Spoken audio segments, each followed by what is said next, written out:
ಎಲ್ಲರಿಗೂ ನಮಸ್ಕಾರ. ಥಟ್ ಅಂತ ಹೇಳಿ ಕ್ವಿಜ್ ಕಾರ್ಯಕ್ರಮಕ್ಕೆ ತಮಗೆಲ್ಲ ಸ್ವಾಗತ. ಸಂಗೀತ ನಿರ್ದೇಶಕ ವಿ ಮನೋಹರ್ ಅವರು ಒಂದು ಗೀತೆಗೆ ರಾಗವನ್ನು ಸಂಯೋಜನೆ ಮಾಡಿದ್ದಾರೆ. ತಪ್ಪು ಮಾಡಿದವ್ರು ಯಾರವರೇ, ತಪ್ಪೇ ಮಾಡಿದವ್ರು ಎಲ್ಲವರೇ, ಅಪ್ಪಿ ತಪ್ಪಿ ತಪ್ಪಾಗುತ್ತೆ, ಬಾಳೆ ಕೂಡ ಕಪ್ಪಾಗುತ್ತೆ, ತಿದ್ದಿಕೊಳ್ಳೋದಕ್ಕೆ ದಾರಿ ಐತೆ. ಬಹಳ ಅರ್ಥವತ್ತಾದಂಥ ಸಾಲುಗಳು. ಬದುಕಲ್ಲಿ ಪ್ರತಿಯೊಬ್ಬರೂ ತಪ್ಪು ಮಾಡ್ತಾರೆ. ಕೆಲವು ತಪ್ಪುಗಳು ಎಷ್ಟು ಭೀಕರವಾಗಿರುತ್ತೆ ಅಂದರೆ, ನೀವು ಮಾಡಿದ ಒಂದು ತಪ್ಪಿನಿಂದ ನಿಮ್ಮ ಬದುಕಿನ ಅಮೂಲ್ಯ 10 ವರ್ಷಗಳನ್ನೇ ಕಳ್ಕೋಬಹುದು ನೀವು. ಹಾಗಾಗಿ ನಿಮ್ಮ ಬದುಕಿನ ಬಗ್ಗೆ ಕಾಳಜಿಯನ್ನು ತಗೋಬೇಕಾದದ್ದು ಮೊದಲು ನೀವೇ, ಇನ್ಯಾರೂ ಅಲ್ಲ. ಬದುಕು ಅಂದ ಕೂಡಲೇ ಬದುಕಿಗೆ ಹೊಂದಿಕೊಂಡ ಹಾಗೆ ಇರೋದು ಹಣ.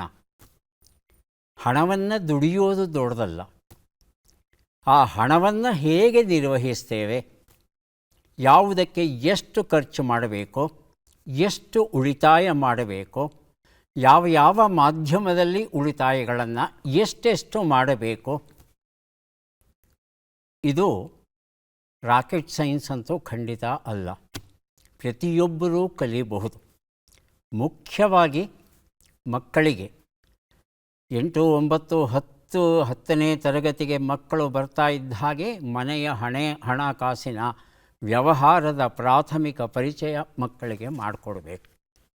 ಆದರೆ ನಾವು ಮಾಡ್ತಾ ಇದ್ದೀವಾ? ಇಲ್ಲ. ಹಣವನ್ನು ಸರಿಯಾಗಿ ನಿರ್ವಹಣೆ ಮಾಡ್ತಾ ಇದ್ದೀವಾ? ಇಲ್ಲ. ಹೇಗೆ ಹೇಳ್ತೀರಿ ಅಂದರೆ, ರಂಗಸ್ವಾಮಿ ಮೂಕನಹಳ್ಳಿ ಅವರು ಈ ಹಣಕಾಸು ತಪ್ಪುಗಳನ್ನು ನೀವು ಮಾಡಬೇಡಿ ಅಂತ ಹೇಳ್ತಾರೆ. ಒಂದು ಪುಸ್ತಕವನ್ನೇ ಬರೆದಿದ್ದಾರೆ.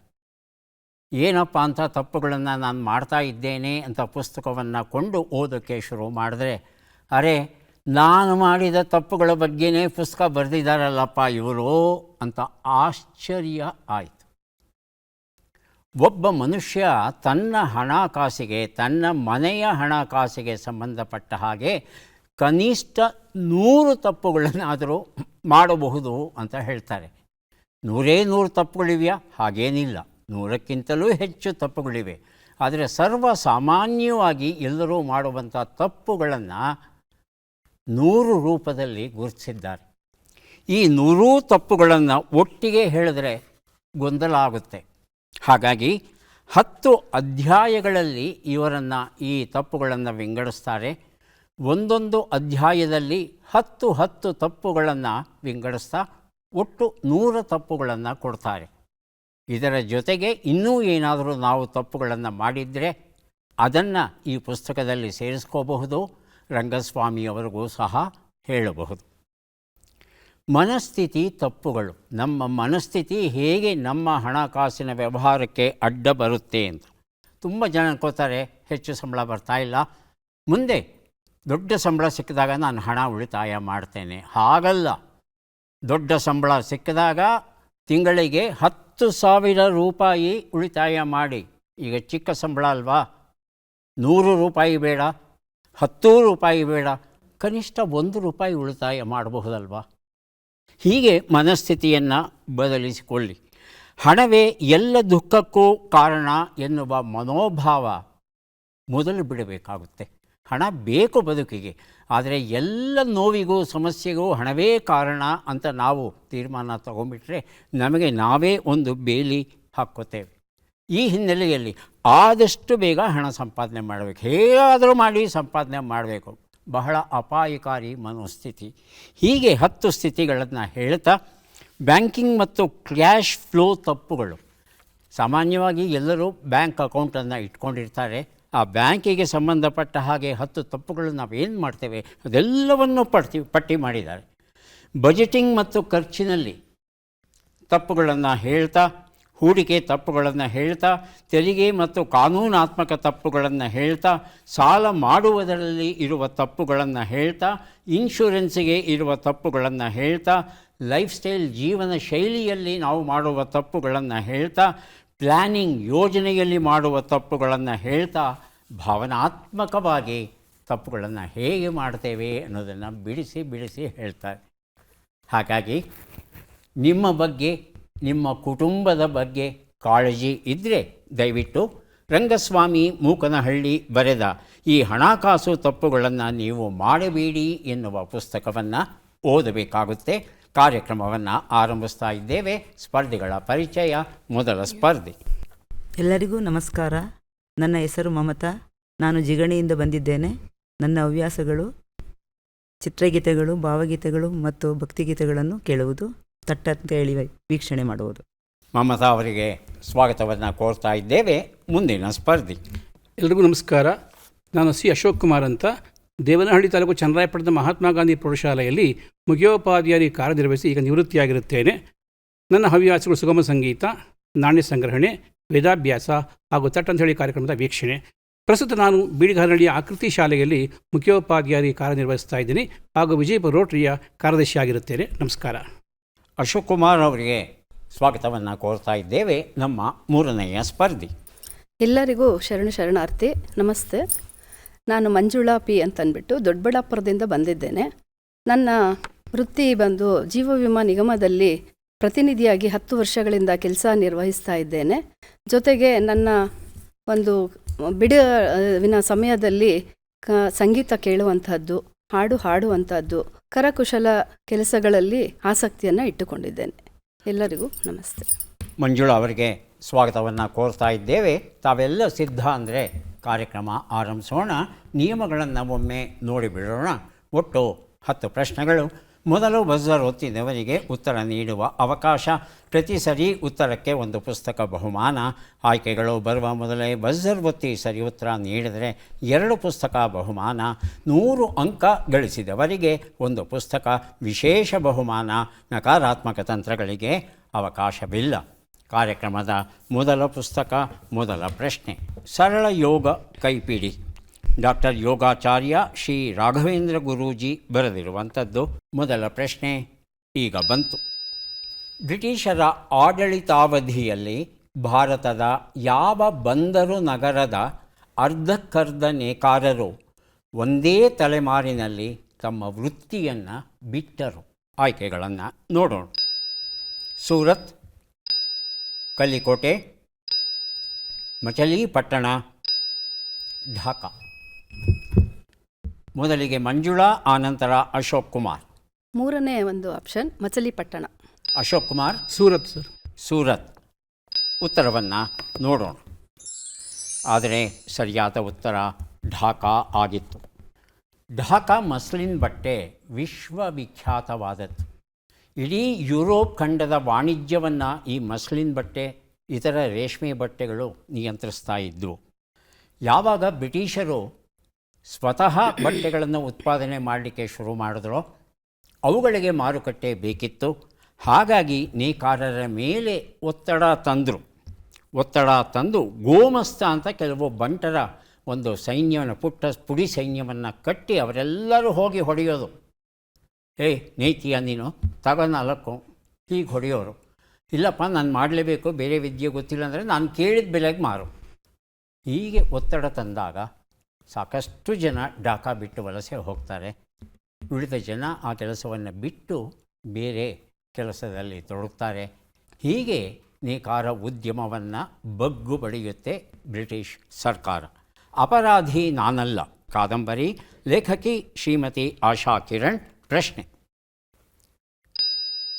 ಇಂಗ್ಲೀಷಿನಲ್ಲಿ ನ್ಯಾವಿಗೇಷನ್ ಎಂಬ ಶಬ್ದವಿದೆ. ಇದರ ಮೂಲ ಯಾವ ಶಬ್ದ? ಆಯ್ಕೆಗಳನ್ನು ನೋಡೋಣ. ನಾವಗತಿ, ಸಿಂಧುಪಥ, ನೌಕಾಮಾರ್ಗ, ಜಲಯಾನ. ಮೊದಲಿಗೆ ಅಶೋಕ್ ಕುಮಾರ್, ಆನಂತರ ಮಂಜುಳಾ. ಜಲಯಾನ ಆಯ್ಕೆ 4. ಮಂಜುಳಾ. ನೌಕಾಮಾರ್ಗ ಆಯ್ಕೆ 3. ಉತ್ತರವನ್ನು ನೋಡೋಣ. ಸರಿಯಾದ ಉತ್ತರ ನಾವಗತಿ ಆಗಿತ್ತು. ನಾವ ಅಂತ ಹೇಳ್ತಂದರೆ ನಾವೇ, ಕನ್ನಡದ ಶಬ್ದವೇ ಸಂಸ್ಕೃತದಲ್ಲಿ ನಾವ ಅಂತಾಗಿದೆ. ಗತಿ ಅಂದರೆ ಚಲನೆ.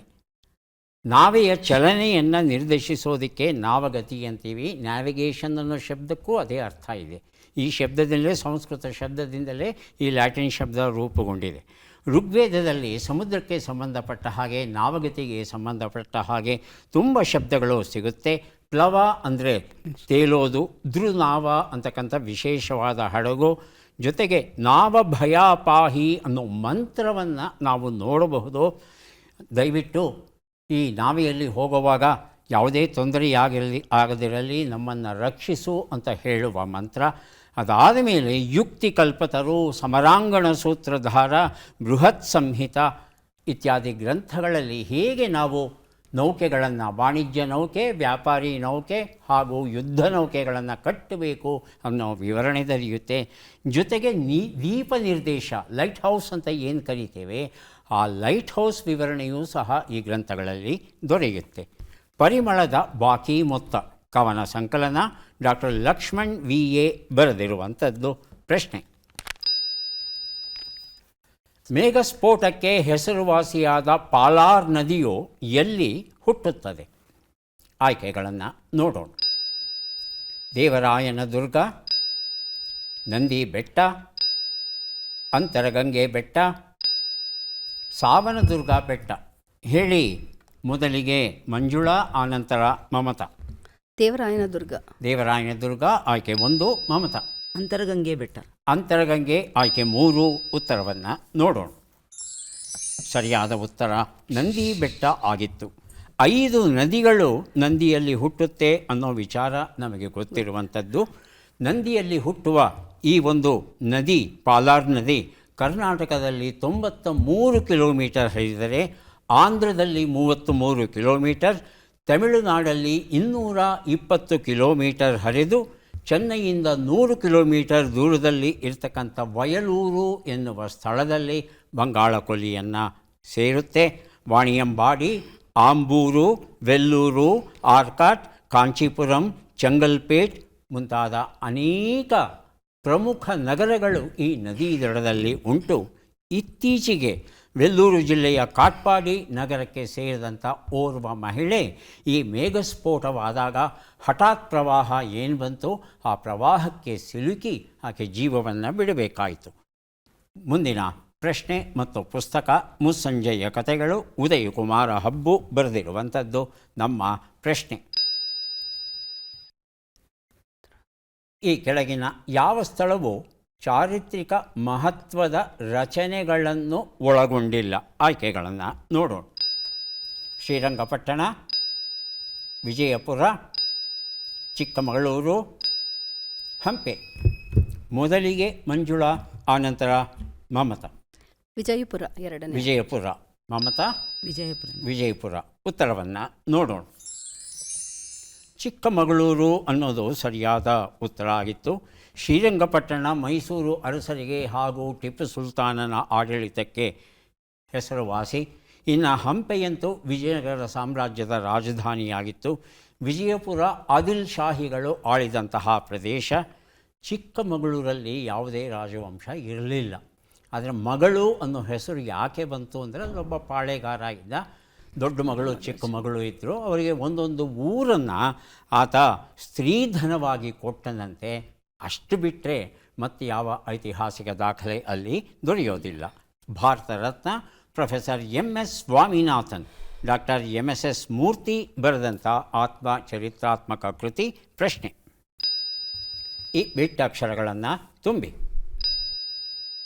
ಅ, ಯ, ರ, ಸಿ, ಳಿ.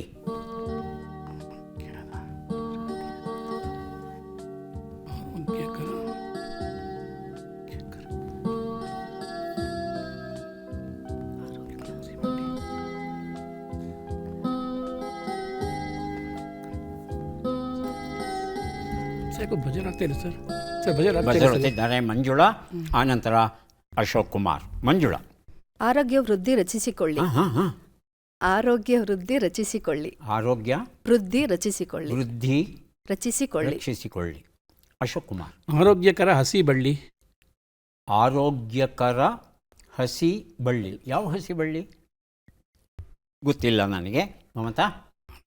ಇಬ್ಬರು ಬೇರೆ ಬೇರೆ ಉತ್ತರ ಕೊಟ್ಟಿದ್ದಾರೆ. ಅವರಿಂದ ಪ್ರೇರಿತರಾಗಿ ಸರಿ ಉತ್ತರ ಕೊಡಬಹುದು. ಉತ್ತರವನ್ನು ನೋಡೋಣ.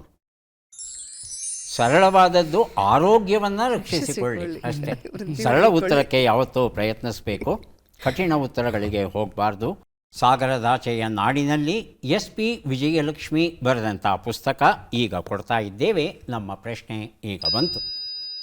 ಈ ಕೆಳಗಿನ ಲೆಕ್ಕಗಳನ್ನು ಪೂರ್ಣಗೊಳಿಸಿ ಉತ್ತರಗಳನ್ನೆಲ್ಲ ಕೂಡಿ ಅಂತಿಮ ಉತ್ತರವನ್ನು ನೀಡಿ. ಲೆಕ್ಕಗಳು ಈಗ ಬಂದಿದೆ. 42 ಕೂಡು 36, 78 ಕಳೆ 48, 16 ಗುಣಿಸು 9, 96 ಭಾಗಿಸು 8.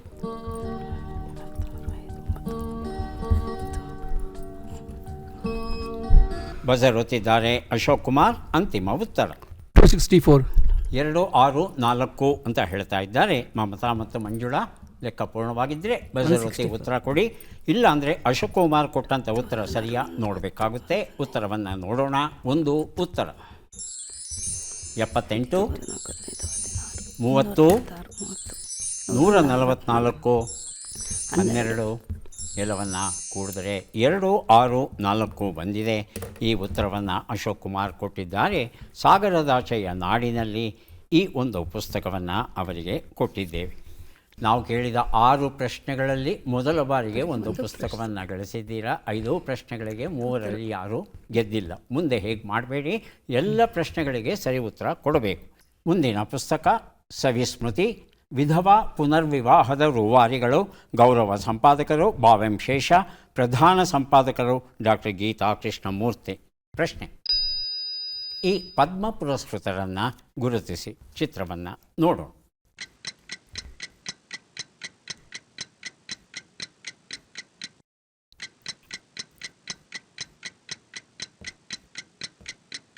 ಆಯ್ಕೆಗಳನ್ನು ನೋಡೋಣ. ರಿಕಿ ಗ್ಯಾನ್ಕೇಜ್, ಲೆಂತ್ಲಿ ಲಾಲ್ ರಾವಣ, ಶೀನ್ ಕಾಫ್ ನಿಜಾಮ್, ಸೈಯದ್ ಐನುಲ್ ಹಸನ್. ಮೊದಲಿಗೆ ಮಮತಾ, ಆನಂತರ ಮಂಜುಳಾ. ಶೀನ್ ಕಾಫ್ ನಿಜಾಮ್ ಆಯ್ಕೆ 3. ಹೇಳಿಮ್ಮ ಮಂಜುಳಾ. ಮೊದಲನೇ ಆಯ್ಕೆ ರಿಕಿ ಗ್ಯಾನ್ಕೇಜ್. ರಿಕಿ ಗ್ಯಾನ್ಕೇಜ್ ಅಂತ ಹೇಳ್ತಾ ಇದ್ದಾರೆ. ಉತ್ತರವನ್ನು ನೋಡೋಣ. ರಿಕಿ ಗ್ಯಾನ್ಕೇಜ್ ಉತ್ತರ ಸರಿಯಾಗಿದೆ. ಸವಿಸ್ಮೃತಿ ಈ ಪುಸ್ತಕವನ್ನು ಮಂಜುಳಾ ಅವರಿಗೆ ಕೊಟ್ಟಿದ್ದೇವೆ. ರಿಕಿ ಗ್ಯಾನ್ಕೇಜ್ ಅವರಿಗೆ ಪದ್ಮಶ್ರೀ ಗೌರವ ದೊರೆತಿದೆ. ಇವರು ನಮ್ಮ ಕರ್ನಾಟಕ ರಾಜ್ಯಕ್ಕೆ ಸೇರಿದವರು. ಸಂಗೀತ ಕ್ಷೇತ್ರದಲ್ಲಿ ಅದ್ಭುತವಾದ ಸಾಧನೆ ಮಾಡಿದ್ದಾರೆ. 3 ಸಲ, ಒಂದಲ್ಲ ಎರಡಲ್ಲ 3 ಸಲ ಗ್ರಾಮಿ ಪ್ರಶಸ್ತಿಯನ್ನು ಗಳಿಸಿದ್ದಾರೆ. ವಿಂಡ್ಸ್ ಆಫ್ ಸಂಸಾರ, ಲವ್ ಅವರ್ ಪ್ಲಾನೆಟ್, ಡಿವೆನ್ ಟೈಡ್ಸ್ ಇವರ ಜನಪ್ರಿಯ ಆಲ್ಬಮ್ಗಳು ಆಗಿವೆ. ಸಂಗೀತ ಸಂಯೋಜಕರು ಹಾಗೂ ಪರಿಸರವಾದಿಗಳಾಗಿ ಪ್ರಖ್ಯಾತರಾಗಿದ್ದಾರೆ. ರಿಕಿ ಕೇಜ್ ಅಂತಲೇ ಇವರು ಹೆಚ್ಚು ಜನಪ್ರಿಯತೆಯನ್ನು ಗಳಿಸಿದ್ದಾರೆ. ಜೀವನಯಾನ ಎನ್ನುವ ಪುಸ್ತಕ ಡಾಕ್ಟರ್ ಜಮುನಾ ರಾಣಿ ವಿ ಮಿರ್ಲೆ ಬರೆದಿರುವಂಥದ್ದು. ಪ್ರಶ್ನೆ: ಈ ಅಕ್ಷರಗಳನ್ನು ಸರಿಯಾಗಿ ಜೋಡಿಸಿ. ಅಕ್ಷರಗಳು: ಬ, ಯ, ಢ್ಯ, ಯ, ಕೆ, ಲಿ, ಮೌ, ದೆ.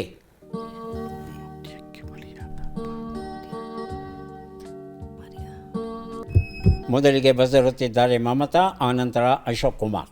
ಮೌಢ್ಯಕ್ಕೆ ಬಲಿಯಾದೆ. ಮೌಢ್ಯಕ್ಕೆ ಬಲಿಯಾದೆ. ಮೌಢ್ಯಕ್ಕೆ ಬಲಿಯಾದೆ ಅಂದರೆ 7 ಅಕ್ಷರ ಆಯ್ತಮ್ಮ. 8 ಇದೆ, ಇನ್ನೊಂದು ಅಕ್ಷರ ಕೊಟ್ಬಿಡಿ. ಯಾಕಂದರೆ ಅಶೋಕ್ ಕುಮಾರ್ ಸಿದ್ಧವಾಗಿದ್ದಾರೆ ಉತ್ತರ ಕೊಡೋದಕ್ಕೆ.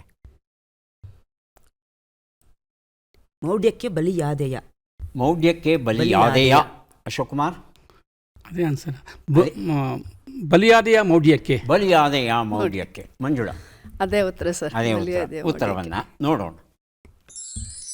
ಮೌಢ್ಯಕ್ಕೆ ಬಲಿಯಾದೆಯ ಉತ್ತರ ಸರಿಯಾಗಿದೆ. ಖುಷಿ ಆಗ್ತಾ ಇದೆ. ಮೂವರು ತಮ್ಮ ಖಾತೆಯನ್ನು ತೆರೆದಿದ್ದೀರಿ.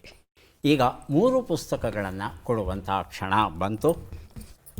ಪದಬಂಧ, ಸುಳುಹುಗಳನ್ನು ನೋಡೋಣ.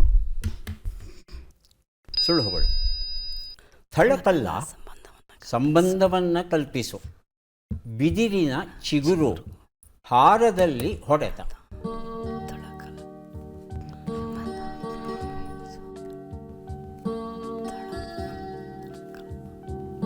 ಸಂಬಂಧವನ್ನು ಕಲ್ಪಿಸು,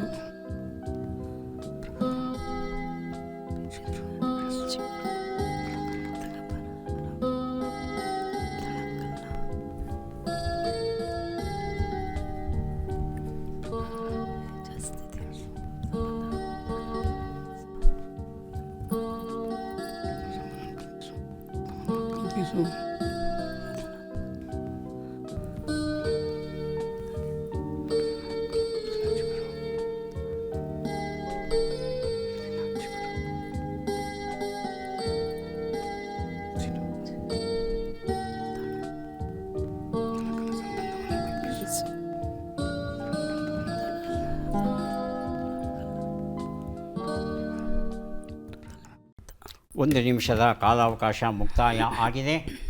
ಉತ್ತರ ಕೊಡ್ತೀರಾ? ಮೊದಲನೇ ಶಬ್ದ ನಾ ಕೊಡ್ತೇನೆ, ಎರಡನೇ ಶಬ್ದ, ಮೂರನೇ ಶಬ್ದಕ್ಕೆ ತಾವು ಪ್ರಯತ್ನಿಸಬಹುದು. 1 ಉತ್ತರ. ತಳಕು ಹಾಕು, ಒಂದಕ್ಕೊಂದಕ್ಕೆ ಸಂಬಂಧವನ್ನು ಕಲ್ಪಿಸು, ತಳಕು ಹಾಕು. 2 ಉತ್ತರ. ಬಿದಿರಿನ ಚಿಗುರು. ಹಾಂ ಹೇಳಿ. ಎಳಸು. ಹಾಂ, ಎಳಸು. ಎಳಸು. ಬೇರೆಯವರು ಉತ್ತರ ಕೊಡೋದಾದರೆ ಪ್ರಯತ್ನಿಸಬಹುದು. ಮಮತಾ ಮತ್ತು ಮಂಜುಳಾ ಉತ್ತರವನ್ನು ನೋಡೋಣ. ಕಳಲೆ ಅಂತ ಹೇಳ್ತಾರೆ. 3 ಉತ್ತರ. ಹಾರದಲ್ಲಿ ಹೊಡೆತ. ಅಶೋಕ್ ಕುಮಾರ್. ಪ್ರಹಾರ. ಪ್ರಹಾರ ಉತ್ತರವನ್ನು ನೋಡೋಣ. ಉತ್ತರ ಸರಿಯಾಗಿದೆ. ಜ್ಯೋತಯ್ಯನ ಬಿದಿರು ಬುಟ್ಟಿ ತೇಜಸ್ವಿನಿ ಹೆಗಡೆ ಬರೆದ ಕಥಾಕೃತಿ ತಮಗೆ ಕೊಟ್ಟಿದ್ದೇನೆ. ಈಗ ಬಂದಿದ್ದೇವೆ ಕೊನೆಯ ಘಟ್ಟಕ್ಕೆ. 5 ಪುಸ್ತಕಗಳು. ಮೊದಲ ಅವಕಾಶ ಮಮತಾ ಅವರಿಗೆ. ಸಿದ್ಧವಾಗಿದ್ದೀರಾ? ಮೊದಲ ಪ್ರಶ್ನೆ ಈಗ ಬಂತು. ರಾಮದೇವರ ಬೆಟ್ಟದಲ್ಲಿ ಯಾವ ಪಕ್ಷಿಯ ಅಭಯಾರಣ್ಯವಿದೆ? ಹದ್ದು, ನವಿಲು. ನವಿಲು. ಮುಂದಿನ ಪ್ರಶ್ನೆ. ಕರ್ನಾಟಕದ ಈಶಾನ್ಯಕ್ಕೆ ಯಾವ ರಾಜ್ಯವಿದೆ? ಆಂಧ್ರ ಪ್ರದೇಶ, ತೆಲಂಗಾಣ. ಆಂಧ್ರ ಪ್ರದೇಶ. ಮುಂದಿನ ಪ್ರಶ್ನೆ. 2014ರಲ್ಲಿ ಭಾರತ ರತ್ನ ಪ್ರಶಸ್ತಿಯು ಯಾರಿಗೆ ಬಂತು? MS Swaminathan, CNR Rao. CNR Rao. ಮುಂದಿನ ಪ್ರಶ್ನೆ. ಸೂಪ ಅಣೆಕಟ್ಟನ್ನು ಯಾವ ನದಿಗೆ ಕಟ್ಟಿದ್ದಾರೆ? ಕಾಳಿ ನದಿ, ಅಘನಾಶಿನಿ ನದಿ. ಕಾಳಿ ನದಿ. ಮುಂದಿನ ಪ್ರಶ್ನೆ. ಕೆಂಪೇಗೌಡ ಅಂತಾರಾಷ್ಟ್ರೀಯ ವಿಮಾನ ನಿಲ್ದಾಣ ಯಾವ ಜಿಲ್ಲೆಯಲ್ಲಿದೆ? ಬೆಂಗಳೂರು ನಗರ, ಬೆಂಗಳೂರು ಗ್ರಾಮಾಂತರ. ಬೆಂಗಳೂರು ನಗರ. ನಗರ. ಉತ್ತರವನ್ನು ನೋಡ್ತಾ ಹೋಗೋಣ. 1 ಉತ್ತರ. ಹದ್ದಿನ ಅಭಯಾರಣ್ಯ ಅದು. 2ನೇ ಪ್ರಶ್ನೆಗೆ ಉತ್ತರ ತೆಲಂಗಾಣ ಇದೆ. ತೆಲಂಗಾಣದ ಮೊದಲು ಆಂಧ್ರ ಅನ್ನಬಹುದಾಗಿತ್ತು. ತೆಲಂಗಾಣ ಸರಿಯಾದ ಉತ್ತರ. 3ನೇ ಪ್ರಶ್ನೆಗೆ ಉತ್ತರ CNR ರಾವ್ ಸರಿಯಾಗಿದೆ. 4ನೇ ಪ್ರಶ್ನೆಗೆ ಉತ್ತರ ಕಾಳಿ ನದಿ ಸರಿಯಾಗಿದೆ. 5ನೇ ಪ್ರಶ್ನೆಗೆ ಉತ್ತರ ಬೆಂಗಳೂರು ಗ್ರಾಮಾಂತರ ಜಿಲ್ಲೆಯಲ್ಲಿದೆ ವಿಮಾನ ನಿಲ್ದಾಣ. 2 ಪ್ರಶ್ನೆಗಳಿಗೆ ತಾವು ಸರಿಯಾದ ಉತ್ತರ ಕೊಟ್ಟಿದ್ದೀರಿ. ಹಾಗಾಗಿ 2 ಪುಸ್ತಕಗಳನ್ನು ತಮಗೆ ಕೊಟ್ಟಿದ್ದೇವೆ. ಈಗ ಅಶೋಕ್ ಕುಮಾರ್ ಅವರಿಗೆ ಅವಕಾಶ ಬರ್ತಾ ಇದೆ. ಸಿದ್ಧವಾಗಿದ್ದೀರಾ? ಸರಿ. ಮೊದಲ ಪ್ರಶ್ನೆ. ಕರ್ನಾಟಕದ ರೇಷ್ಮೆ ನಗರಿ ಯಾವುದು? ರಾಮನಗರ, ಶಿಡ್ಲಘಟ್ಟ. ರಾಮನಗರ. ಮುಂದಿನ ಪ್ರಶ್ನೆ. ಶ್ರವಣಬೆಳಗೊಳ ಯಾವ ಧರ್ಮದವರ ಶ್ರದ್ಧಾ ಕೇಂದ್ರ ಆಗಿದೆ? ಜೈನರು, ಬೌದ್ಧರು. ಜೈನ. ಮುಂದಿನ ಪ್ರಶ್ನೆ. Central institute of Indian languages ಯಾವ ನಗರದಲ್ಲಿದೆ? ಬೆಂಗಳೂರು, ಮೈಸೂರು. ಮೈಸೂರು. ಮುಂದಿನ ಪ್ರಶ್ನೆ. 1934ರಲ್ಲಿ ಬಿಡುಗಡೆಯಾದ ಕನ್ನಡದ ಮೊದಲ ಚಿತ್ರ ಯಾವುದು? ಭಕ್ತ ಧ್ರುವ, ಸತಿ ಸುಲೋಚನ. ಸತಿ ಸುಲೋಚನ. ಮುಂದಿನ ಪ್ರಶ್ನೆ. ಕರ್ನಾಟಕದ 4ನೆಯ ಮುಖ್ಯಮಂತ್ರಿ ಯಾರು? ವೀರೇಂದ್ರ ಪಾಟೀಲ್, ಎಸ್ ನಿಜಲಿಂಗಪ್ಪ. ಎಸ್ ನಿಜಲಿಂಗಪ್ಪ. ಉತ್ತರವನ್ನು ನೋಡ್ತಾ ಹೋಗೋಣ. 1 ಉತ್ತರ. ರೇಷ್ಮೆ ನಗರಿ ರಾಮನಗರ ಸರಿಯಾಗಿದೆ. ಮುಂದಿನ ಪ್ರಶ್ನೆಗೆ ಉತ್ತರ ಜೈನರು ಸರಿಯಾಗಿದೆ. ಮುಂದಿನ ಪ್ರಶ್ನೆಗೆ ಉತ್ತರ ಮೈಸೂರು ಸರಿಯಾಗಿದೆ. 4ನೇ ಪ್ರಶ್ನೆಗೆ ಉತ್ತರ ಸತಿ ಸುಲೋಚನ ಸರಿಯಾಗಿದೆ. 5ನೇ ಪ್ರಶ್ನೆಗೆ ಉತ್ತರ ಎಸ್ ನಿಜಲಿಂಗಪ್ಪ ಸರಿಯಾಗಿದೆ. ಒಟ್ಟು 5 ಪ್ರಶ್ನೆಗಳಲ್ಲಿ 5 ಪ್ರಶ್ನೆಗೆ ಸರಿ ಉತ್ತರ ಕೊಟ್ಟಿದ್ದೀರಿ. ಹಾಗಾಗಿ 5 ಪುಸ್ತಕಗಳನ್ನು ತಮಗೆ ಕೊಡ್ತಾ ಇದ್ದೇವೆ. ಈಗ ಅವಕಾಶ ಬರ್ತಾ ಇದೆ. ಮಂಜುಳಾ ಅವರಿಗೆ ಸಿದ್ಧವಾಗಿದ್ದೀರಾ? ಆರಂಭಿಸಬಹುದಾ? ಮೊದಲ ಪ್ರಶ್ನೆ. ಕರ್ನಾಟಕದಲ್ಲಿ ಅಣು ವಿದ್ಯುತ್ ಸ್ಥಾವರ ಎಲ್ಲಿದೆ? ಮಂಗಳೂರು, ಕೈಗಾ. ಮಂಗಳೂರು. ಮುಂದಿನ ಪ್ರಶ್ನೆ. ಮಂಗಳೂರು ಬಂದರು ಕರ್ನಾಟಕದ ಯಾವ ಜಿಲ್ಲೆಯಲ್ಲಿದೆ? ಉಡುಪಿ, ದಕ್ಷಿಣ ಕನ್ನಡ. ದಕ್ಷಿಣ ಕನ್ನಡ. ಮುಂದಿನ ಪ್ರಶ್ನೆ. ಆದಿಶಂಕರಾಚಾರ್ಯರು ತಮ್ಮ ಮೊದಲ ಪೀಠವನ್ನು ಎಲ್ಲಿ ಸ್ಥಾಪಿಸಿದರು? ಶೃಂಗೇರಿ, ಬದರಿ. ಶೃಂಗೇರಿ. ಮುಂದಿನ ಪ್ರಶ್ನೆ.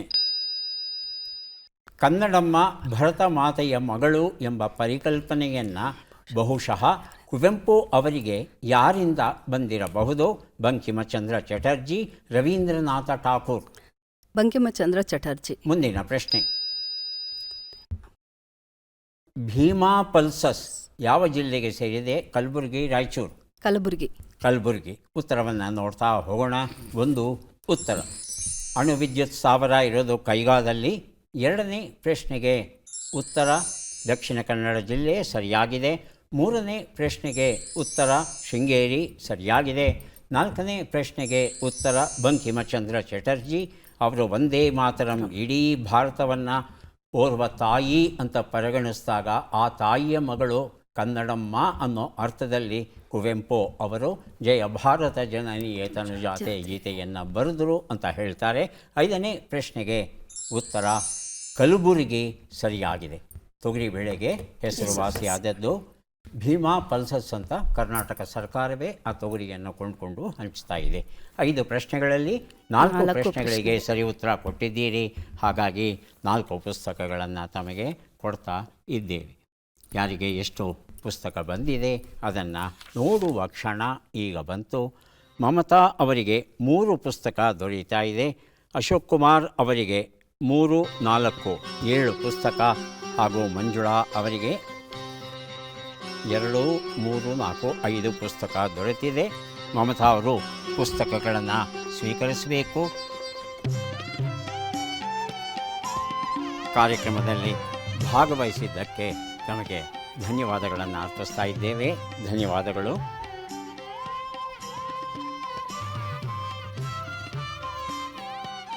ಮೂರು, 6, 7 ಪುಸ್ತಕ ಸ್ವೀಕರಿಸಿ. ಅಭಿನಂದನೆಗಳು.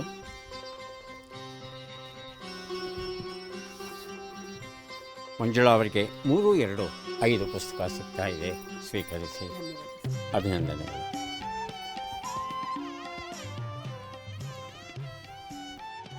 ಒಂದು ಕಾಲದಲ್ಲಿ ಶ್ರೀಗಂಧವನ್ನು ಬೆಳೆಯೋದಕ್ಕೆ ನಿರ್ಬಂಧ ಇತ್ತು.